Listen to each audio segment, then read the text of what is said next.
Welcome to the latest Back to Books edition of the M6P. I'm your host, Jared, along with Darren, Graham, and John. And tonight we're going to be talking about Maximum Carnage, the hugely successful crossover with Spider Man, Carnage, and Venom from the 1990s. So, Darren, you're going to start us off.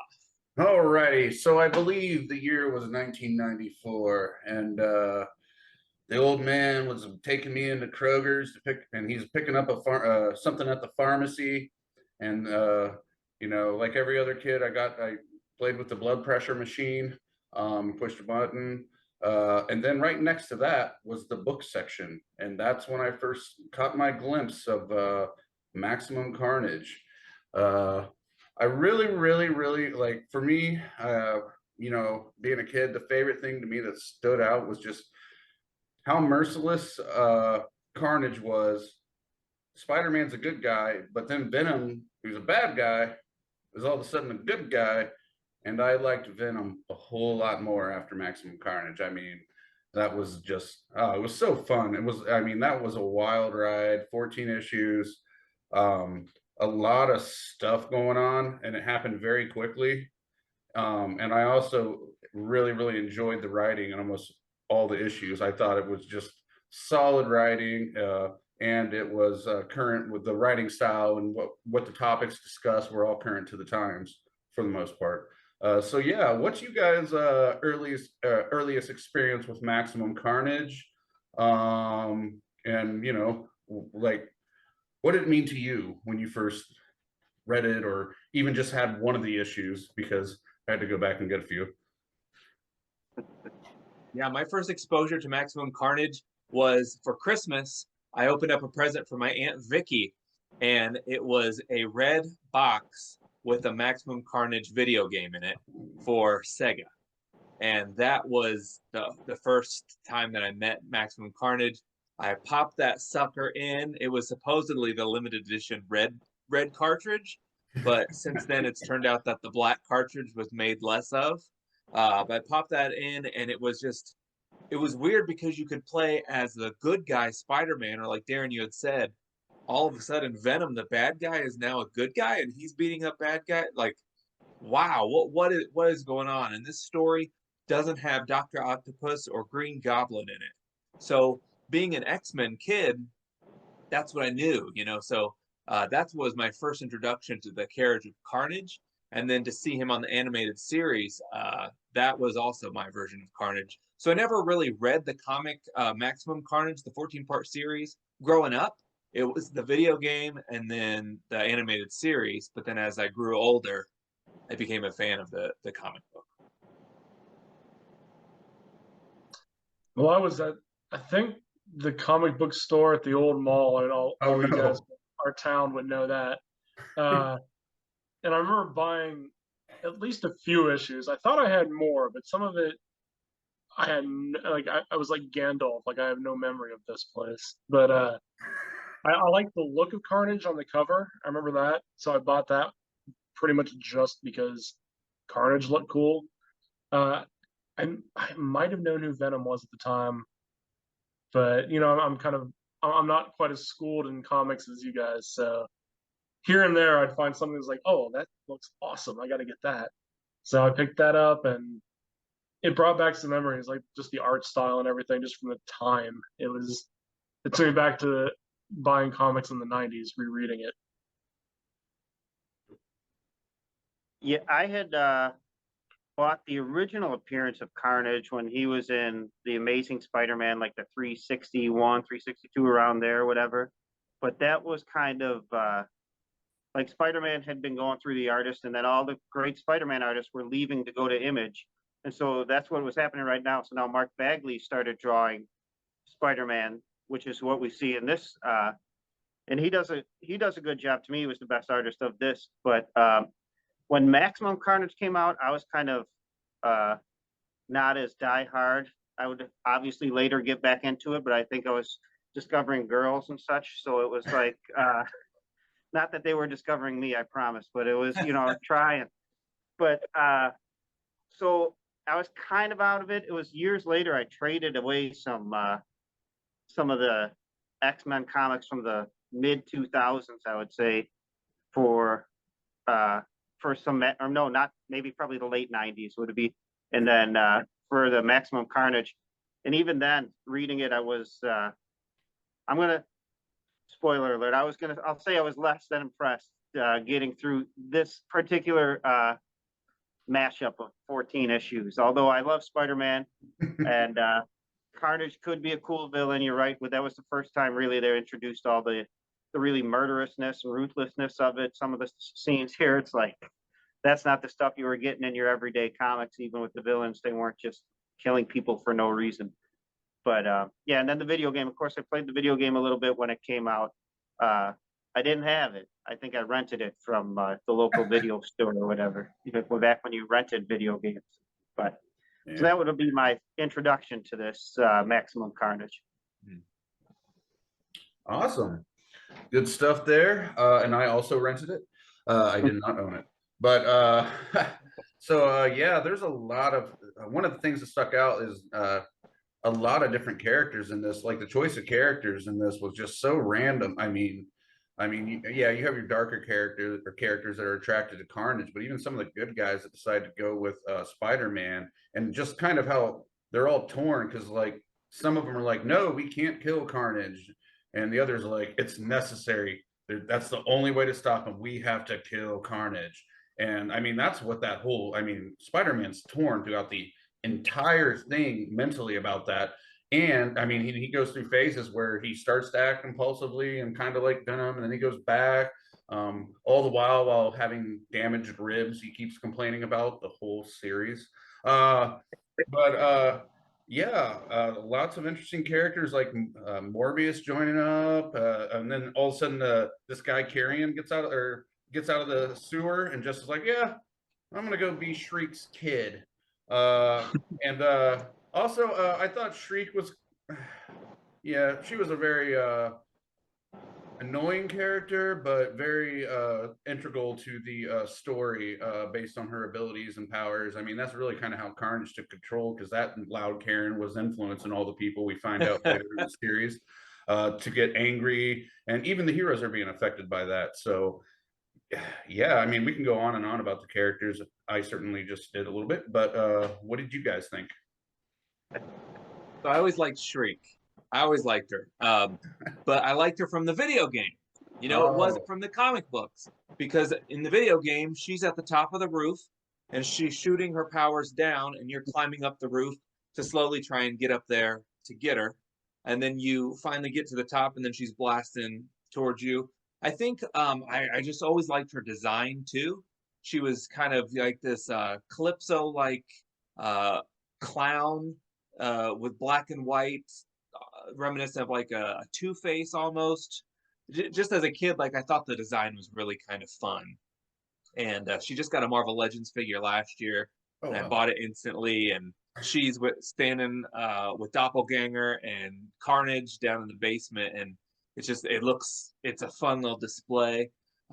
Carrion, like you said, Darren, I was like, who are you? What are you doing? What's going on? I love Doppelganger though.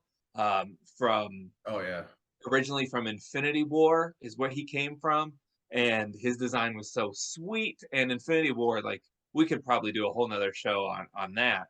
But he was great. I thought the assortment of allies from Cloak and Dagger to Iron Fist and Captain America, it really was kind of a hodgepodge of, you know, we can't get Human Torch, so Firestar, she's free. Come hang out with us, and then you got Black Cat swings in and stuff. So it really was kind of a who's who that wasn't busy doing something else that could help save hundreds, if not thousands, of people from being massacred by Carnage. So it's nice that they could come and help. None of them. Yeah, I think it was definitely. Sorry. I think it was definitely of the 90s. Like there were a few things that really hit me reading it, like Mary Jane smoking to like illustrate her worry. Like you can't do that these days. No. Everyone has like the really like sharp needle teeth and like big mouths, like as was the style at the time. And Darren and I were talking earlier that Night Watch was pretty much Spawn. Yeah. Yep. Yeah. But He was still cool though. he was Kind of. Yeah, I was as far as all the characters, I didn't know if it seemed like Shriek had appeared before, but I went back and used the old Google machine and it told me that no, this was her first appearance because they were talking there of what Cloak did to her, and that's kind of what turned her crazy. And it's like, no, I don't know if that was later explained. It certainly wasn't in this. That's it is an interesting. I like a lot of the characters. I do think a lot of them right. It was like these were the street level guys. I'm surprised they didn't use Daredevil. Maybe he wasn't. I don't know where he was at that time, but it's like everybody else that hangs out in New York City and it's kind of the street level guys got together to beat up 5 guys, and there was like 25 heroes versus these 5 kind of mid-tier villains. But they really just kind of didn't get organized or have a plan, I guess, until the very end, which was an interesting ending.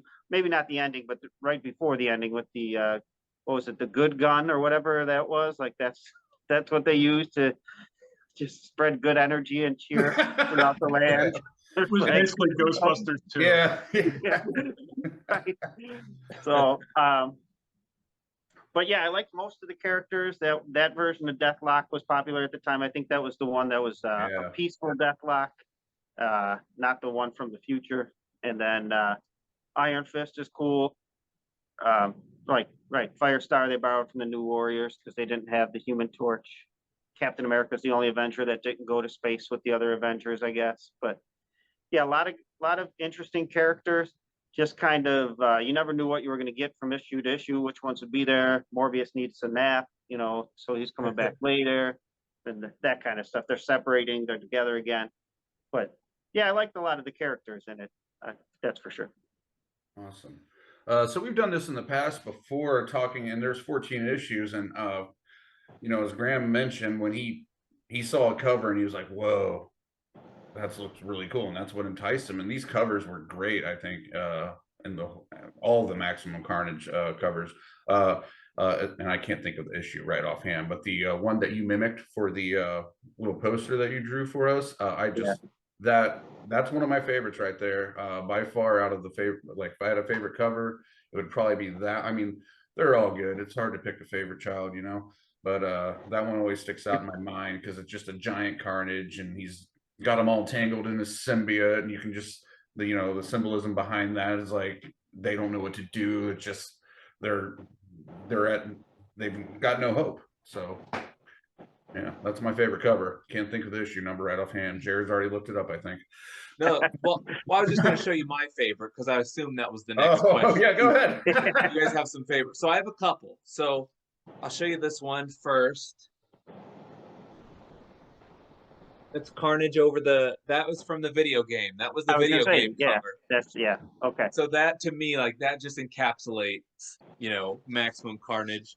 But then I remember Wizard coming out and they had the Wizard cover. Right. And then the card series. What's that, Darren? That was a deep dive right there. Yeah. Well, I mean, I was a card guy. Darren was a card guy. And so I remember Marvel Universe Series 4, where they had the 9 different cards that would build the image. Nice. Yeah. And that for me, like that was kind of all I needed to know about Maximum Carnage when I was a kid. Was those were the characters. I don't know who this Night Watch person is, but he must be super important.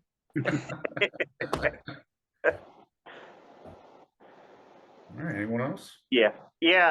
I think you guys are both right, obviously, as always. The Maximum Carnage video game cover was what I wanted to mimic at first, and I really should have looked at that issue when I, critiquing my own.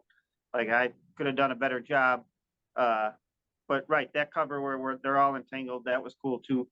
There was also another Wizard cover that I think it was called Wizard the Dark Book. I don't know if you remember that. It was like how they do special, and it was just about all the villains. And the cover was just like a painted version of Carnage that was super cool. That I remember always having that and just checking that out. Yeah, the imagery of Carnage is maybe my favorite thing about him. Yeah. I don't love the just, you know, the psychopathic murdering type of villains aren't my favorite villains. You know, they seem to be a little more one-dimensional to me. I'd rather have a master planner like a Doctor Doom, but he definitely looks cool. Or even like Venom, how you guys said, well, he was bad, but sometimes he's good. That's the one right there. Yeah, the Dark Book. Oh. Yes. And it was a Wizard special edition about just focused on everybody's best villain and stuff like that. And yeah, Carnage made the cover because he was hot at the time. But yes, that's it. All right, what you got, Graham? Well, I'm kind of what he was saying. I like the look of Carnage, all those like tendrils and everything. So the cover of part 2, where he's got J. Jonah Jameson and Spider-Man like wrapped up and is all like tenderly. It's kind of like the Thing. Like he's got all these little like slime tentacles. I just like that about Carnage. Not the Marvel thing, the John Carpenter thing. Yes. Oh, good stuff. All right, so just moving right along. We gotta show his cover. Hold on, we gotta show his cover. All right, do it. There it is. Oh yeah, That's sick. That's so good. and basically, Spider-Man and Carnage both use J. Jonah Jameson to their advantage in this series at one point. Yeah. Cool. And one of my favorite moments or things about the series, which we'll get on to next. I've always enjoyed the intro of just when Carnage escapes and just starts going nuts. There was actually a book I remember reading in junior high. It was called maybe it was something Carnage. It was an actual novel book though. And it told the story just about, I love it when he gets cut and he starts bleeding the symbiote, and then you know it's over for whoever's around. That was a cool moment. I liked just the whole dynamic between Cloak and Dagger, and as we had mentioned, Shriek, and yeah, not really. So you couldn't find anything like about the relationship between Shriek and Cloak prior to this, John?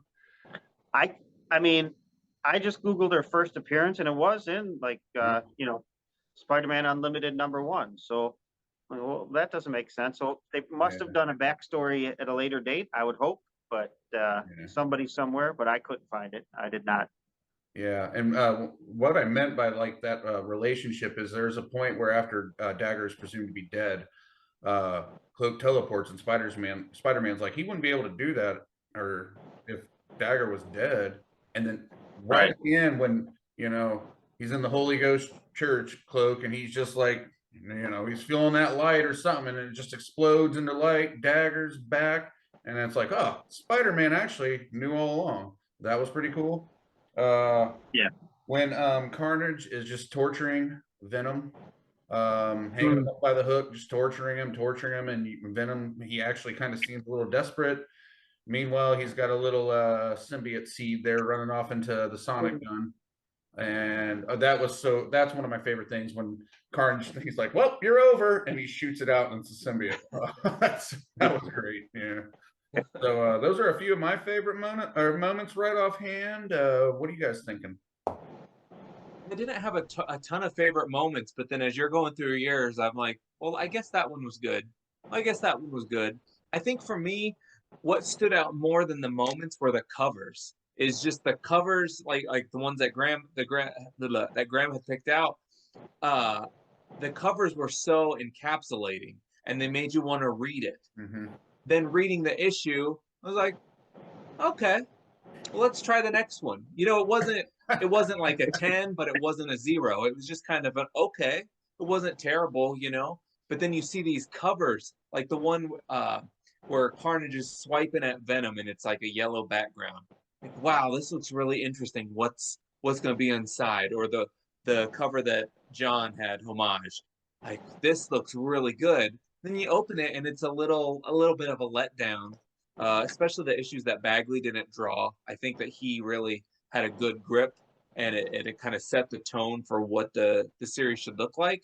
So then when you have someone else jump in, like there was a splash page, and everybody's on the same page fighting, And Morbius just looks elongated, and I think it's supposed to be Firestar, but it just looks like like a fiery mist. So I think it was just kind of hit and miss for me because I'm definitely an art guy. So the covers got me more than necessarily the moments in the story.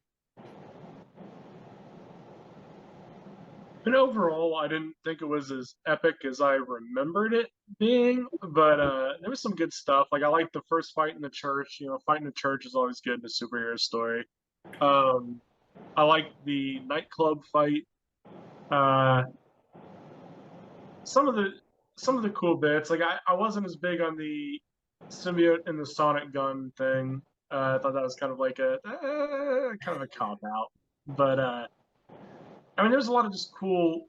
I mean, it really did a good job with the theme of like, is it worth it to go all the way when the world is going crazy, kind of thing. And I thought it did that fairly well. I kind of like the end. I don't know if I missed something where it's like, did Spider-Man plan this with Venom that they're gonna fake his death or what was going on there? But I liked it a little bit. It was ambiguous, kind of made me think like, oh, maybe there was something else going on in there that I didn't really like realize. But I mean, that's kind of my summary of favorites in there. Hold on, stop one. No, that was the end of my little spiel. Yeah, no. All right. Well, to me, the best things about reading a Spider-Man solo book, usually I like his supporting cast kind of just does a good job of reflecting the humanity of Spider-Man better than most characters. He's got a wife. His mom and dad are back for this, which I know turned out not to be his mom and dad, I believe, later on. I don't know if it was a chameleon plan or something, but I forget exactly how that planned out. But I remember his mom and dad returning. And even at the time, you knew it's like, okay, this isn't going to be real, but let's see how it plays out. And his dad's like kind of a jerk compared to Uncle Ben anyway, which is an interesting like look at Spider-Man. That's something you would say, well, if that really was his dad and he was kind of raised him instead of Uncle Ben, would Spider-Man have the morals that he has now? And of course, because it's a Spider-Man story, he is struggling with the morals. Should I kill him? Should I not? I think the times when he did say, "Oh, this is it. Spider-Man takes no prisoners." That's also kind of, if you look at it, those are the times when like the city's going crazy, and there are Shriek's influence through Carnage. However, that magic works is kind of sketchy, but that's affecting everybody's brain. And like Darren said, it could also be affecting the heroes' brains too. And so that may be why Spider-Man's surrounded by these kind of killer people or gray area, Black Cat and Venom's just like, yeah, it's fine. We'll kill him. That's because really, if this guy's just killing nonstop and he can't be killed because if he bleeds, he just grows a new symbiote. What else could you do? I mean, that's kind of a tough call. But so I did like some of the scenes. It was really, you can tell it wasn't exactly put together issue to issue perfectly. Sometimes they'd be fighting in the park, and then the next issue they're fighting downtown, and then, well, that's interesting.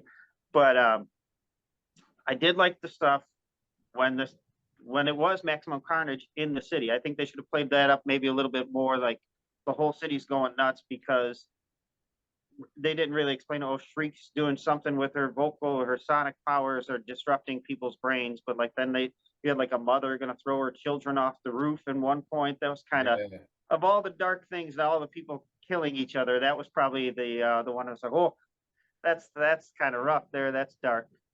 And then, well, here's a theory I read as well, just doing some research and kind of getting other people's opinions. So the whole dagger thing, this is probably sacrilege, but the story takes place over 3 days. Dagger dies on the first day, is resurrected on the third, and she is the light, and she is the warmth, and she is the one that is actually finally affecting and changing people's opinions that that have devolved into madness and sin. And she's the one that comes by until she doesn't. But for the most part, that's almost what that and the good gun, with the little help of the good gun, is what saves the day before the very final battle in Ultimate or whatever it was, Part 2, Unlimited, Spider-Man Unlimited Part 2, when it's just back down to the three amigos, Spider-Man, Venom, and Carnage. So that's what I thought was pretty good about it. Interesting perspective. Yeah, it's interesting, right? Yeah. And you know, when she comes back, there's that when she's at her moment, just shining her brightest, you can see the cross. I mean, plain as day, right there. Right. Yeah. It's Yeah. the. So you know, I thought there was a lot of. It's like the resurrection, or the church is named. The Holy Ghost Church, right? Yeah. Well, right. Yeah. Obviously, it's a church. It's going to be named something. It's not going to be called Ed's Church and stuff. So. And she's got like the cross on her uniform too. Yeah, that's what I'm talking about when she's shining. Mhm. Yeah, it's pronounced. I don't know if that's a thought the writers gave to it, or if that's just kind of coincidental. But it's interesting to think about. I liked Cloak and Dagger a lot more in this than I remembered. Like I kind of forgot about them. I knew they had like the kind of show for a while, but yeah, I kind of forgot all about them until I read this. Like, oh yeah, they were kind of cool. Yeah.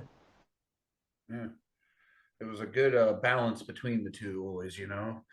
All righty. So we're doing good on time. I was going to slip in just, you know, there we go. Yeah. So I kept thinking, because I reread every series prior to when we're on here discussing it. I kept thinking about the movie and the movie version of Shriek, and how different you know, she was.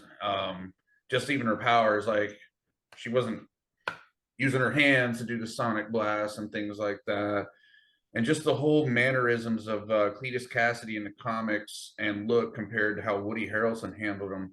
And not to get too much in the movies, because I know this is back to the books, but I'm just comparing them. I just did not. I didn't like the portrayal of Carnage or Shriek, how they've done it in the film compared to how they were in the comics.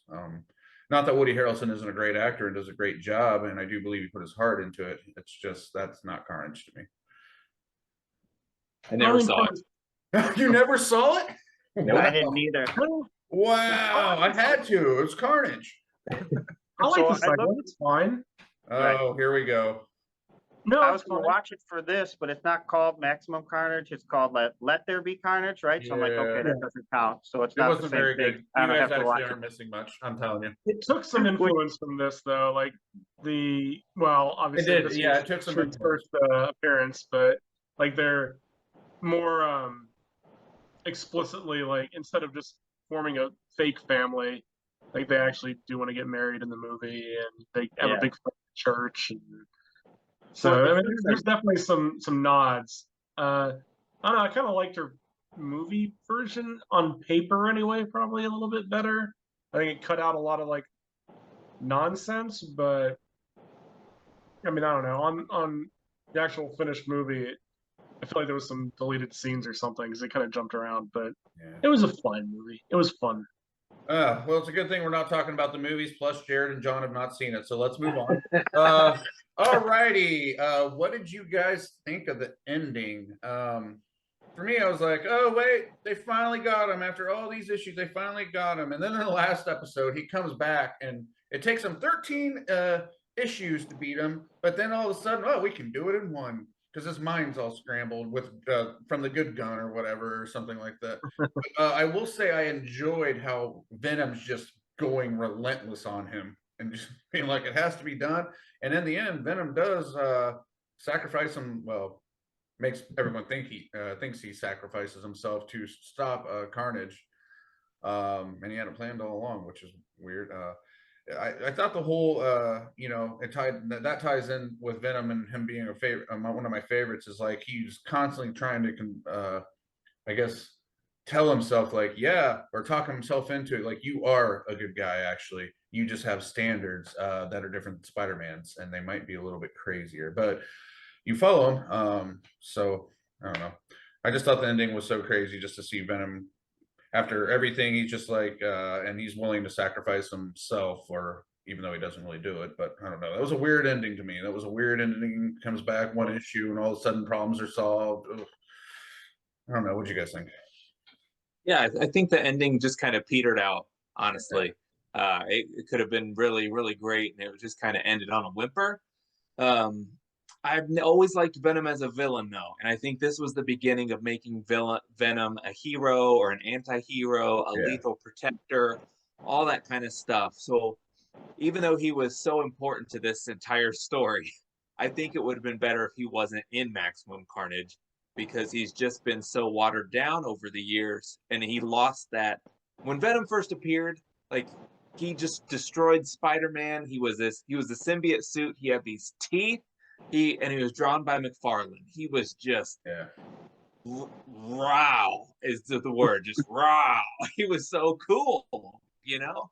And then to have him team up with Spider-Man, it was just like his slow descent into being an anti-hero, kind of a good guy. So that's all I'm saying, Darren. I know your jaw hit the floor. No, I just like Venom. I like all aspects of Venom for the most part, so it's cool. That's what I got. What about you, Graham? I mean, Venom was so popular they had to eventually make him an anti-hero, and come up with like, well, we still need a cool, crazy villain, so here's a red one. But no, I mean, in the end, I have questions. Like, if he did swap the symbiote with some poor like rioter, then why did the rioter fight so hard to not turn good and die? Like, I can get that if it's Cletus because he's a crazy person that likes murdering, but if it's just some like random scapegoat, doesn't make as much sense. And I am intrigued about the end because when Venom's on the truck, or I guess Eddie's on the truck, he says something like, "Oh well, I guess it was Spider-Man's plan. It's his problem." Like, did they plan this at some point? Oh, that's a good point. I didn't think about that. Yeah. Yeah, like Did they plan it together?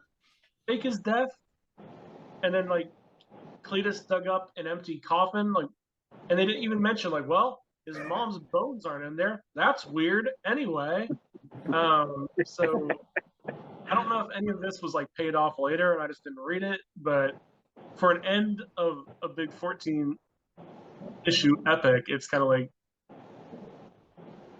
okay, there's just a lot of questions. I've got questions, but I mean, the final little the killer comes back thing probably wasn't necessary, but Yeah. it was a fine ending at the very last few panels, like, but yeah, the fake out I think was the trouble spot there. The unnecessary item, as you guys had mentioned, kind of like, yeah, it was over. It was over. Yeah. It was Right. over. Yeah. Mhm. All right. Yeah, I wasn't. Oh, go ahead. Sorry. Yeah, well, the ending to me was pretty much the same as the rest of the story. I don't know.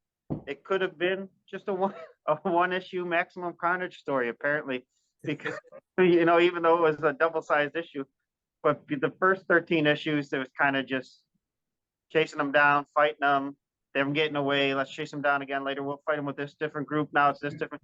So it's not like there was all these threads dangling of great storyline that needed to be tied up. It was just kind of a beat 'em up,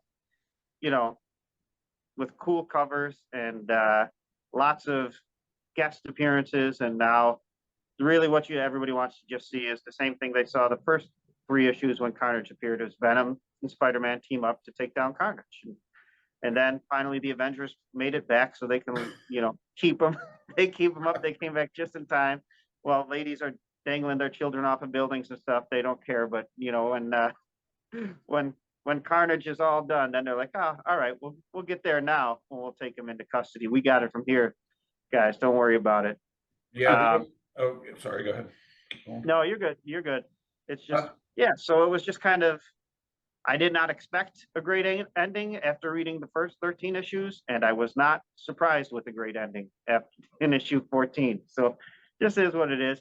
Not the best Spider-Man story to me by any stretch, but like you guys said, I am a fan of Venom too, and I think just the introduction of Carnage, like you said, that's gonna have to water him down, and I think that's kind of the purpose of Carnage in a lot of ways, was just be like, now we can use Venom as a good guy, and Deadpool's a good guy, and in the 90s, all those guys started out as bad guys. Now they're kind of, all of them are good guys for the most part. There's there's hard to think of a villain that's been a true villain throughout his history in Marvel, if he's been around for any length of time, anyway.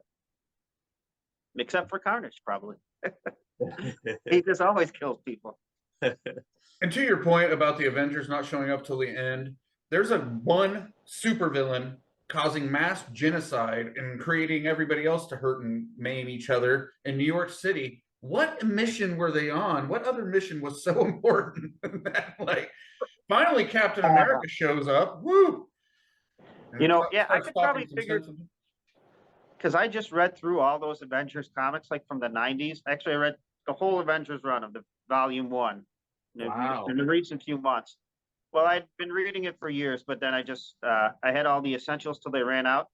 And so that group there, that's when they were fighting this guy Proctor, which was just turned out to be, spoiler, an alternate version of the Black Knight that just wanted to kill everybody. So they were kind of maybe dimension hopping at that time. So that could possibly be it. Or they were just, you know, tired. They're tired. They do a lot of work. Tired. And they No, left I don't Cap know. at home to just like sweep up while they're gone, I guess, because Yeah. he's free. But Right. Right. All right, and with that, on to some Marvel trivia.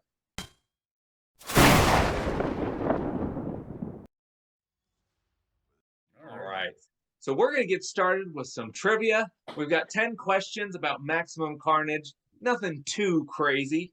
And you guys can keep score if you want. It's just going to be 10 different points. I'm going to get the questions pulled up here real quick. Whoever I see raises their hand first, they get to answer. All right. You get one answer as well. We had trivia on our last show, and people thought they could just keep answering until they got it right. Oh, I wonder who you're talking about. John. Shout All out right. to John McSorley. Score. Sorry. Here's my score to last time. Go ahead. All right. First question. What character says, "That's what makes a happy, dysfunctional family"? John. Carnage. Carnage. In part 3, who flies to New York to help stop Carnage? Darren. Venom. Venom. What's Carnage's real name? John. Cletus Cassidy. Cletus Cassidy. Oh, Cletus. All right, this is very specific, okay? In what specific location was Carnage finally defeated? John. The graveyard where his mother was buried. Yes, yes. Now, Wait a second. what? You're right. Sorry. Well, I guess Remember, her Darren. bones weren't there, so Sorry probably about that. was I got it. something. I don't know how specific. the power All right. station outside the graveyard. What's that, Graham?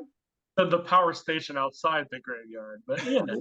Oh, now we're getting particular. Oh, No, Minus sorry. 5 points for anyone that corrects Jared. Graham, you're down. No. I mean, it was going to go that way anyway. Okay, all right. Here we go. What other two Spider-Man characters are also buried in that graveyard? John. Norman and Harry Osborn. Yes. Pretty fast on that. You're missing it. What was the name of the mental institution Carnage was held at? John. Ravencroft. Ravencroft. He's got the pencil, guys. It just makes him go faster. I guess. It's optical illusion. Why did Black Cat drop out of the fight? Darren. She had just gotten beaten up pretty good, right? Yeah. Pretty good. She specifically hurt what? John. Her ankle. Her ankle. Yeah. She said my ankle hurts. I can't do this anymore. Cats always land on their feet. Yeah, and look what happens. Okay.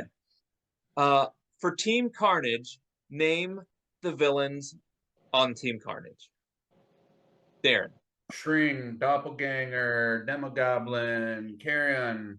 One more. I got it. One right. more. One more. You got 4. There's one more. Oh, it's going to drive me nuts. No, you know it. Shriek, Shriek, Doppelganger, Demogoblin, Carrion, and The main guy. I'm so mad. I'm so mad. I can't think of it. What's this called? Team. Sorry. The main guy. Carnage. Yes. Hey, I thought you just meant the people on his team. All right. Fair enough. I got it. All right. I'm up to 2. All right. A little help from my friends. Thank you, Joe. Thanks, guys. All right. Spider-Man had this injury for most of the series. Graham. Ribs. His ribs hurt. Yes. Crack them You're up ribs. to -4, Graham. -4. Hey! now. Don't call it a comeback. We only have 2 questions left, right? 2 questions, right? Maximum Carnage was how many parts? John. 14. 14. All right, this one's a 2-parter, so I'll break it into 2. So first question, Maximum Carnage took place over how many titles? Darren. 5. 5, very good. Name the 5 titles. Darren. Amazing Spider-Man, Spider-Man, Web of Spider-Man, Spectacular Spider-Man, and Spider-Man Unlimited. Yes! Excellent. Great job, guys. All right. Yeah. And Mr. Coughlin, as usual, wins it again. Thank you. It was close though, with that 2-parter at the end. I had to think about that. I'm trying to come back. I was trying. That Spider-Man Unlimited threw me. I knew there was 4 ongoing, but Yeah, the last 2 episodes were the first 2 yeah, the bookends, books right? of Unlimited, yeah. Mhm. Well, thank you all for coming tonight. We had a good time. If you want some more M6P action, check out the M6P.com. Check us out on all the socials, Facebook, Instagram, and Twitter under the M6P. You can check out themarvelousbox.com. You can look us up on TeePublic. Really, anywhere that you search the M6P, you're going to find some cool stuff. And we love having you. So thank you, John and Graham, for joining us tonight. Until Thanks, next Graham. time, make Yeah. yours A pleasure. the M6P.